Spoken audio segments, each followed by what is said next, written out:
The snow had no memory and no mercy. It fell on the pines and the granite bones of the mountain with the same indifferent grace, burying the living and the dead alike. It was in this cold, white silence that the small shape lay, a discarded doll, half swallowed by a drift against the blackened timbers of a burned-out way station.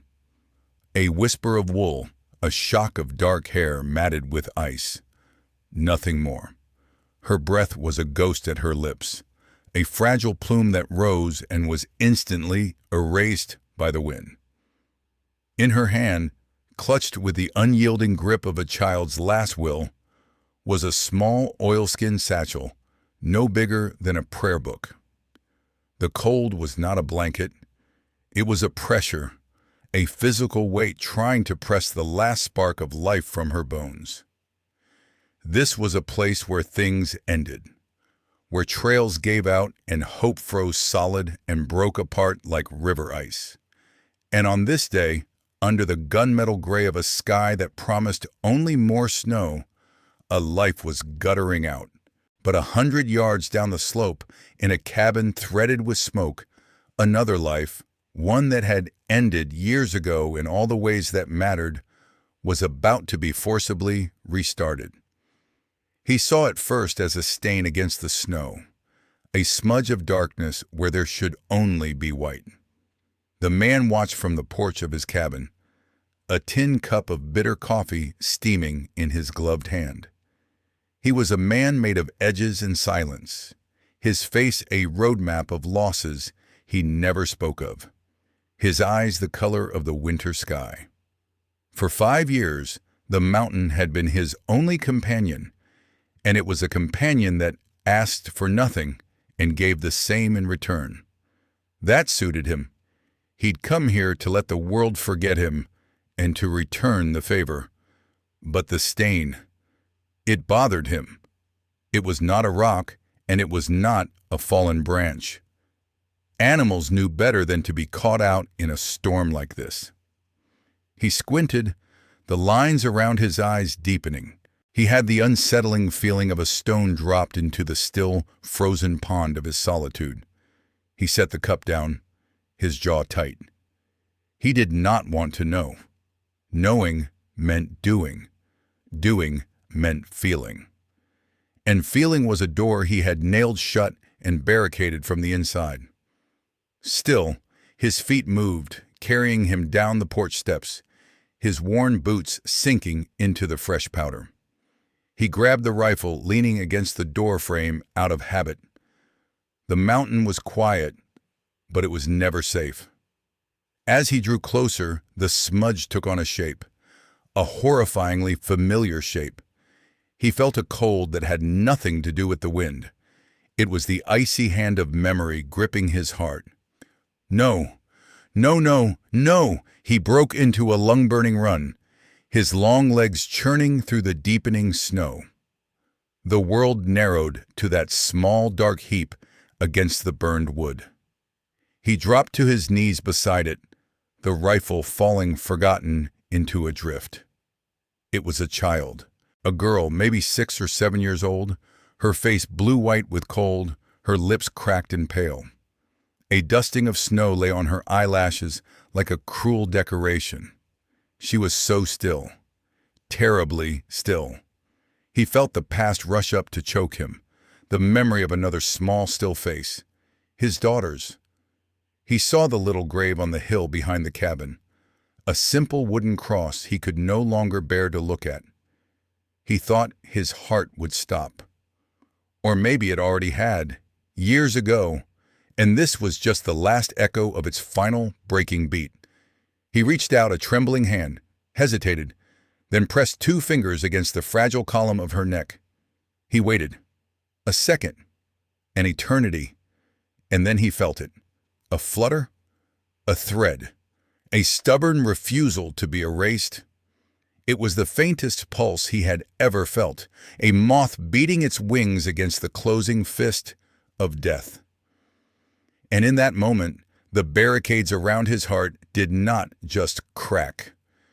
They were blasted to splinters, The man who had come to the mountain to die felt the first agonizing pang of wanting to live, or at least of wanting something else to.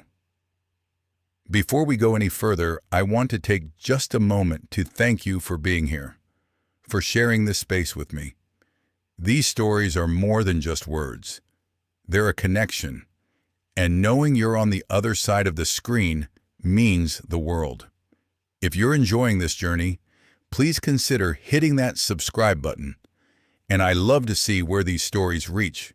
So do me a favor and comment with the name of the city or town you're watching from. It's a small thing, but it helps me feel closer to this incredible community we're building together. Thank you, truly. Now let us return to that cold mountain and the man who had just found a reason to fight again. He moved with a sudden, desperate urgency. He shrugged off his own heavy sheepskin coat, the biting wind immediately sinking its teeth into the thin wool of his shirt. He did not feel it. He wrapped the child in the coat's warmth, a cocoon of leather and fleece that smelled of wood smoke and pine and loneliness. He scooped her up. She weighed nothing. A bird, a shadow. The terrible lightness of her was another ghost from his past. He pushed it down, turning his back on the burned-out station and the questions that screamed in the wind. Who was she? How did she get here? Who had left her to die? The questions were a storm, but he had no time for them. There was only the child, the cabin, and the fire he had to keep from going out, in more ways than one. He carried her through the snow, his own home a beacon of faint, golden light in the swirling gray. Each step was a prayer, each breath a bargain. Let her live. Take it from me if you have to, but let her live. He hadn't prayed in 5 years, not since he had dug into the frozen earth with his bare, bleeding hands to bury his own family. It felt strange in his mind, a foreign language he barely remembered. The cabin door groaned open under his shoulder. He kicked it shut against the storm, plunging the small room into a warm, dim stillness. The only sounds were the crackle and spit of the fire in the stone hearth and his own ragged breathing. He carried her over to the hearth, laying her gently on the worn bearskin rug he'd placed there long ago for a wife who loved to read by the firelight. He knelt beside her, his movements clumsy, uncertain. He was a man who knew how to track a stag for 3 days, how to set a trap, how to read the sky. He knew the violence of an axe and the patience of a hunter. He did not remember how to be gentle. He had forgotten the language of care. He looked at her small, still face, framed by the massive collar of his coat. 5 years old, maybe. No, older. The starvation had made her seem smaller, more fragile. Her clothes were threadbare, a thin dress and worn-out shoes utterly unfit for the mountain. One of her cheeks was bruised, an ugly purple shadow against the stark white of her skin. Rage, cold and clean, coiled in his gut. He had to get her warm. First things first, the fire. He added more logs, coaxing the flames higher until they danced and threw wild shadows on the rough-hewn walls. The heat began to fill the small space, a living presence against the cold. Then, her clothes. They were damp, clinging to her skin like a shroud. With hands that felt like clumsy wooden mallets, he carefully unbuttoned the thin dress, his gaze averted, focusing on the task. He worked with a strange sort of reverence, a desperate carefulness. He pulled off her frozen shoes and peeling socks, revealing feet that were blue and frighteningly pale. He saw the other marks then. Older bruises on her arms, faded and yellowing at the edges. A thin white scar that cut across her shoulder blade. This was not the mountain's cruelty. This was the cruelty of a man. The rage in his belly burned hotter. He wrapped her in the driest, softest thing he owned, a heavy wool blanket that had belonged to his wife. He tucked it around her small body, leaving only her face exposed to the fire's warmth. He fetched a bowl and filled it with water from the kettle, simmering by the fire, testing the temperature against his wrist until it was just warm. He dipped a corner of a clean rag into it and began to gently wipe the grime from her face. As he worked, the memories came unbidden. Him, doing this very thing for his own daughter, Sarah, after she'd fallen in the mud. Her laughing, squirming away from the cloth. The smell of her hair like summer hay and sunshine. The memory was so sharp, so real, it was a physical pain. A fist clenched in his chest, squeezing the air from his lungs. He gritted his teeth, forcing the ghost away. This was not Sarah. This was a different child, a stranger. But the ache was the same. The terrible, hollow ache of what was lost. He finished cleaning her face, his touch hesitant. He had held a rifle with more confidence than he now held this small piece of cloth. He saw the slow, agonizing return of color to her cheeks, a faint pink blush under the translucent skin. It was the most beautiful thing he had ever seen. He tended to a cut on her forehead, cleaning it with a stinging antiseptic from his meager medical supplies. She didn't flinch. Her stillness was more terrifying than any cry would have been. He made a thin broth, boiling down a piece of dried venison with some wild herbs until it was a clear, savory liquid. He knew better than to give a starving person solid food. He sat by her side for what felt like hours, watching the slow rise and fall of the blanket, listening to the whisper of her breathing. The storm howled outside, a beast trying to claw its way in. But inside the cabin, there was a fragile peace.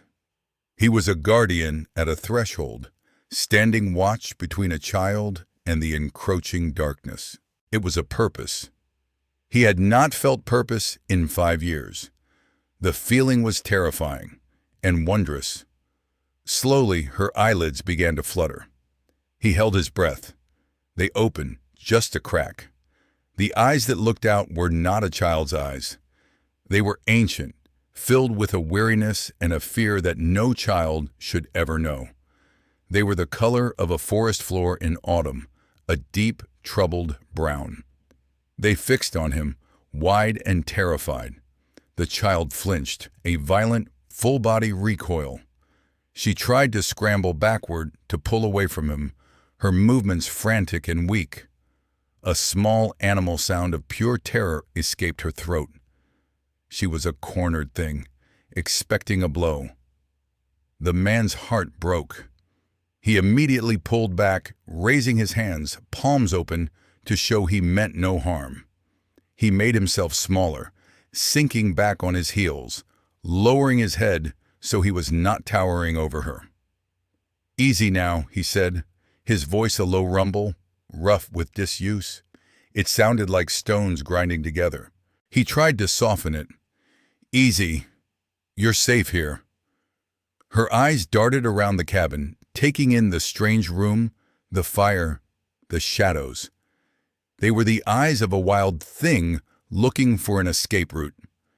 Her gaze landed on the rifle he'd brought in and leaned against the wall. Her fear sharpened, became a razor's edge. He understood. He moved slowly, deliberately, keeping his hands visible. He sat on the floor a good 10 feet away from her, leaning his back against the leg of his simple wooden table. He did not look directly at her, instead focusing on the fire, giving her space to breathe, to see that he was not a threat. "The storm's a bad one," he said to the flames, his voice quiet. "But you're warm in here. You're safe." He said the word again. Safe. He hoped it was true. They sat in silence for a long time.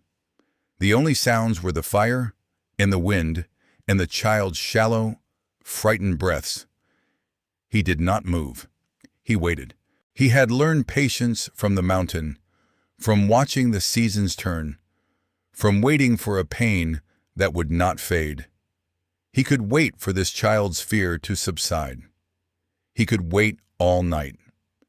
After an eternity, he saw her gaze shift from him to the small bowl of broth he had set on the hearth, now cooling.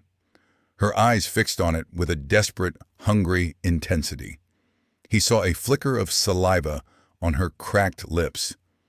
Her stomach let out a low, pathetic growl. She flinched at the sound, as if she had betrayed herself. He said nothing.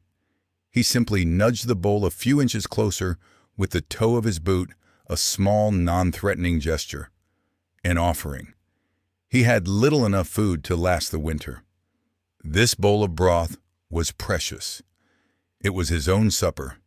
He gave it without a second thought. She watched him, her eyes wide and wary. She looked from the bowl to his face and back again, searching for the trick, the trap. He kept his gaze on the fire, his posture relaxed, unthreatening. Slowly, hesitantly, she began to move. She crawled forward on her hands and knees, pulling the heavy wool blanket with her. Every movement was pained, cautious. When she reached the bowl, she did not pick it up. She bent her head and began to lap at the broth like a kitten, her small tongue darting out to taste the warm liquid. He had to look away. The sight was too much. It was too raw, too desperate. He heard her small lapping sounds, then a gulp, then another. She drank it all, her hands finally coming up to steady the bowl as she tilted it to get the last drop. When the bowl was empty, she set it down and a sound tore from her throat. It was not a cry. It was a sob, a dry, wrenching sound of such profound grief and relief that it physically hurt him to hear it. The tears came then, silent streams that cut clean paths through the grime on her cheeks. She cried without making a sound, her small body shaking with the force of it. She cried for the hunger, and the cold, and the fear, for whatever terrible thing had sent her out into the storm. He stayed where he was, a silent, unmoving sentinel. He let her cry. He let the storm of her grief break in the safety of his home. It was the only gift he had to give her. When her sobs finally subsided into shuddering breaths, he spoke again, his voice as soft as he could make it. "You got a name, little one?" She looked up at him, her eyes red-rimmed and ancient. She wiped her nose on the edge of the blanket. She hesitated, then whispered a single word, her voice raspy and small. "Eliza." He nodded slowly. "Eliza," he repeated. The name felt solid in the quiet room. It gave her weight. It made her real. "I'm glad you made it here, Eliza." She didn't answer. She just watched him, her expression unreadable. He saw her gaze fall to the oilskin satchel, which had fallen from her grasp, and now lay on the rug beside her. Her hand darted out and pulled it close, clutching it to her chest like a shield. "What happened to you?" he asked, his voice low. "Who did this?" She flinched at the question.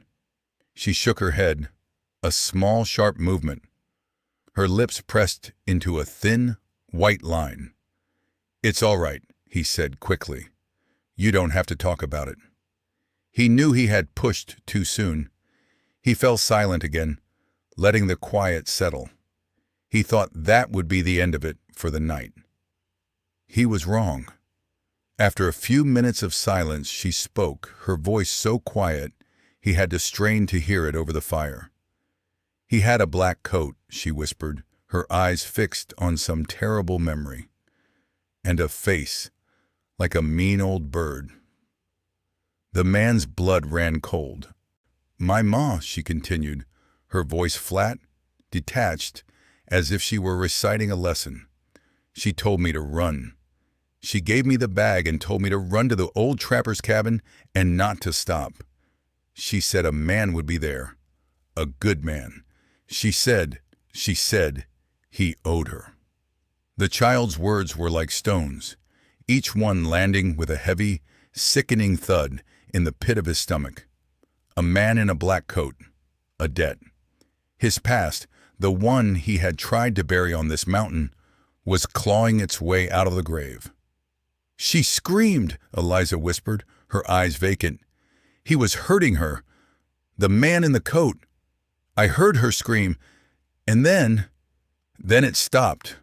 I did what she said. I ran. He felt a tremor start in his hands.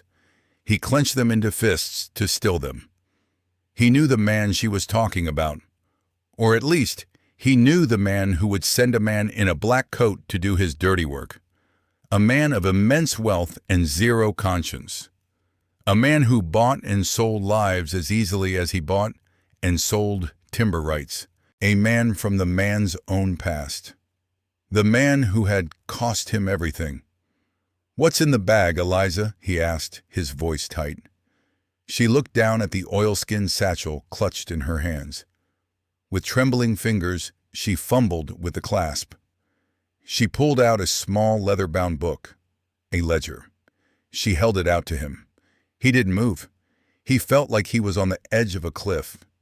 Taking that book was a step he could not take back. It was a step back into the world he had fled. A world of corruption and violence. "Please," she whispered. "Ma said it was important. She said it was the only thing that could stop him. She said you would know what to do." He finally moved, crawling over to her on his hands and knees. He took the ledger from her small, cold hands. It felt heavy, impossibly heavy. He opened it. The pages were filled with neat columns of names, dates, and figures. It was a record of bribes, of extortion, of crimes that reached all the way to the state capitol. It was a book of sins, and at the top of every page, one name was implicitly understood, the spider, at the center of the web. A name that burned in the man's memory like a brand. Mr. Blackwood. He had been a lawman once, in another life. A federal marshal. He had been the one who started the investigation into Blackwood's vast criminal empire. He had gotten close. Too close. Blackwood had retaliated, not by coming after him directly, but by arranging an accident. A faulty lantern. A barn fire that spread to the house with impossible speed. He had been in town, testifying. He had come home to find his world reduced to ash and smoke. They told him it was an accident. He knew better, but he had no proof. Just a hollowed-out soul and a consuming, helpless rage. So he had run. He had come here to let the wildness of the mountains scour him clean, to let the silence drown out the screams he still heard in his sleep. And now, Blackwood had found him again. Or rather, a victim of Blackwood's cruelty had found him. The child's mother. He scanned the ledger. He found her name. A bookkeeper. She must have been skimming records, building a case.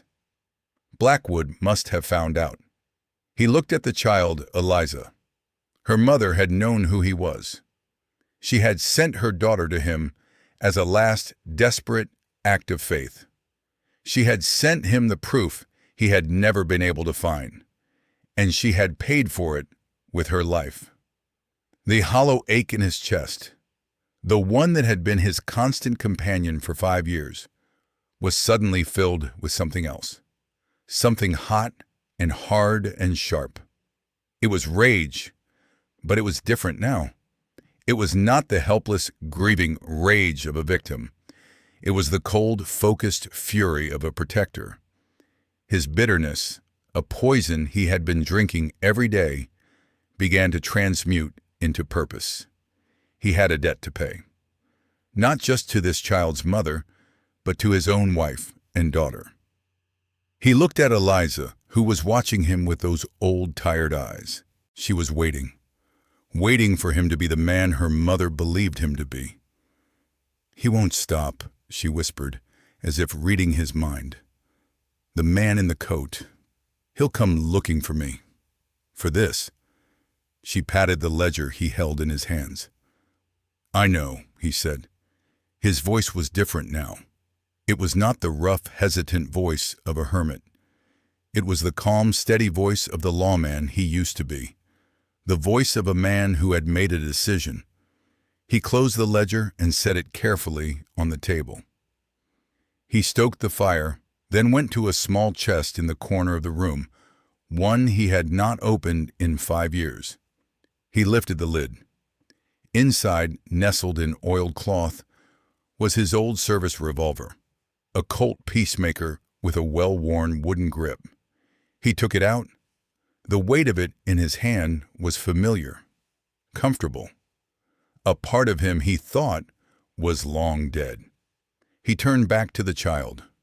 She was drooping with exhaustion, her small body finally succumbing to the warmth and the food. Her eyelids were heavy. "You should sleep," he said softly. "You're safe here. I won't let anyone hurt you." She looked at him, a flicker of something in her eyes. Not quite trust, not yet, but a lessening of fear, a seed of hope. She lay down on the bearskin rug, pulling the wool blanket up to her chin. She was asleep in moments. The man stood and watched her for a long time. This small, broken child who had stumbled into his life and reignited his soul. She was not a burden. She was an answer, an absolution. He had run from the fight once. He would not run again. He walked over to the small bed in the corner, his own bed, and pulled the remaining blankets off it.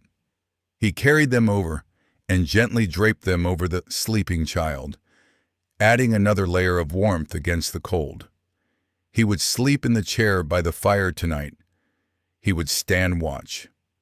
As the first hint of gray dawn began to lighten the edges of the window, Eliza stirred. She made a small sound in her sleep, a whimper, and her hands twitched.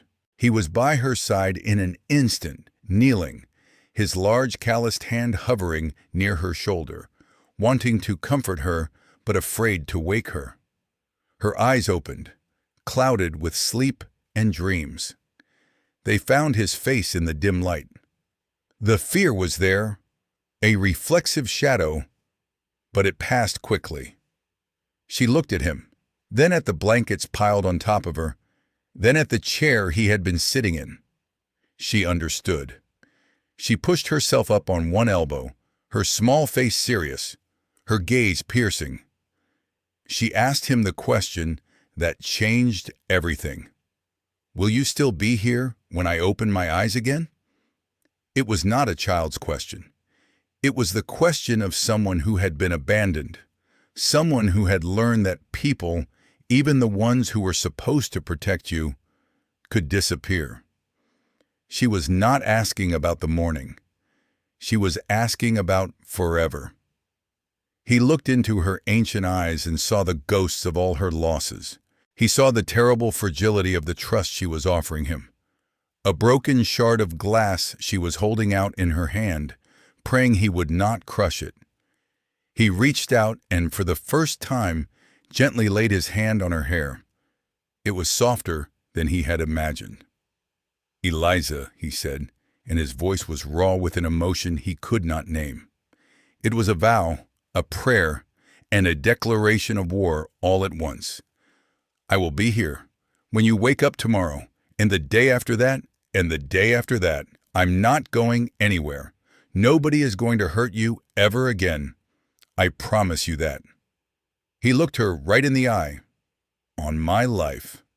A single tear escaped her eye and traced a path down her cheek. She did not wipe it away. She simply nodded, a small, solemn acceptance of his oath. She lay back down, turned on her side to face the fire, and closed her eyes. This time, her sleep was deep and peaceful. He watched her for another moment, the weight of his promise settling over him, not as a burden, but as armor. He stood up, his body moving with a renewed and terrible purpose. He walked to the small shelf where he kept a single bottle of whiskey, the one he had been slowly nursing for 5 years, making it last. It was his anesthetic against the pain of memory. He took the bottle, uncorked it, and without a moment's hesitation, he poured the amber liquid onto the floorboards. He would face what was coming with a clear head and a steady hand. The ghosts of the past would no longer be his masters. They would be his fuel. He then picked up the revolver from the table. He carried it, along with his cleaning kit, to the chair by the fire. He sat down and began the methodical, meditative ritual of cleaning the weapon. He broke it down with practiced ease, the clicks of the metal components sharp and clean in the quiet cabin. He cleaned every part, wiping away the dust of disuse, oiling the mechanism until it moved with fluid lethality. This was not just cleaning a gun. This was sharpening a tool. This was preparing for a reckoning. As he reassembled the revolver, its familiar weight solid and real in his hands, he looked from the weapon to the sleeping child. The two were now inextricably linked. One was the reason. The other was the means. He was the man who stood between them. He finished his work and loaded the cylinder, each cartridge sliding into place with a satisfying click. He did not put the gun away. He laid it on the small table next to his chair, within easy reach. The storm outside had finally broken. The wind had died down, leaving behind a world of profound, muffled silence. The snow was a clean, unmarked sheet, a blank page waiting for the story to be written. He stood and walked to the porch, stepping out into the frigid pre-dawn air. The cold was sharp, clean, and it filled his lungs with life. He looked out at the vast, intimidating expanse of the mountain, the dark shapes of the pines standing like silent sentinels. They were out there, Blackwood's men. They would be coming. They would follow the child's tracks as soon as the weather cleared. They would come for the ledger, and they would come to silence the last witness. He was no longer a hermit, hiding from his grief. He was no longer a ghost, haunting the ruins of his own life. The man who stood on that porch was the man he had been before, but remade, forged stronger in the fires of loss, and now tempered by a sacred duty. He looked east, toward the distant, unseen corruption of the towns and the cities, the domain of men like Blackwood. He was not afraid. For the first time in 5 years, he felt no fear, only a calm, unbending, and absolute resolve. Let them come. He would be waiting.